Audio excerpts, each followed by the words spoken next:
लिंबासारख्या ह्या परिसरात बैलगाड्याची शर्यती घेण्यात आल्या. एक या ठिकाणी मला सांगावंसं वाटतं, ते गाव हे माझं नाही, हे गाव तुमचं आहे. आणि दुसरी गोष्ट म्हणजे जर घेतल्या तर याद राखा, परत पण बैलांच्या भानगडीत मला पाडू नका. पण मनापासून खरं तर हा जुना खेळ हॉर्स रेसिंग सारखा जो खेळ असतो त्याच्यामध्ये लोक अब्जावधी रुपये कमवतात.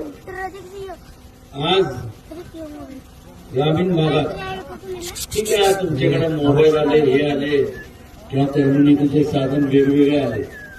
त्या काळात काय होतं, कुस्त्या, तमाशे हे आपण लहान